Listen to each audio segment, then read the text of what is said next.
যদিও আজকে একটা ছুটির দিন, কিন্তু ঘুম থেকে উঠতে এতটাই বেলা হয়ে গেছে আর বিশেষ কিছু রান্নার ইচ্ছে নেই। তো সেই জন্য লাঞ্চ একদম সিম্পল বাঙালি খাবার।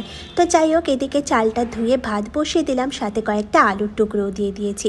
ভাতটা হয়ে গেলে এদিকে তেলের মধ্যে সামান্য পাঁচফোড়ন আর লঙ্কা ভেজে নিচ্ছি।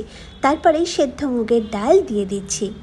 ডালটা অনেক বেশি ঘন হয়ে গেছে, তো একটু গরম জল দিয়ে দিলাম এর কনসিস্টেন্সি পাতলা করার জন্য। ডালটাও হয়ে গেছে। আর আজকে আমি অনেক দিন পর বাজার থেকেই মাছটা কিনে এনেছি। সত্যি বলতে কি, আসামে থাকলে নিজের জন্য আর মাছ কেনা হয় না, কিন্তু আজকে অনেক দিন পরে ভাবলাম যাক, কেনাই যায়।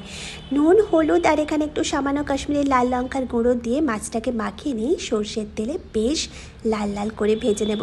আর মাছটা ভাজতে ভাজতে কিন্তু আমার পেটে প্রচণ্ড খিদে চুই চুই করছে। যাই হোক, কিছু বড়ি যেগুলো বাড়ি থেকে এনেছিলাম, এগুলো হলো কলাই ডালের, সেগুলো আমি ভেজে নিই। ভাত, ডাল, আলু সেদ্ধ, বড়ি মাছ ভাজা, গাজর, লঙ্কা আর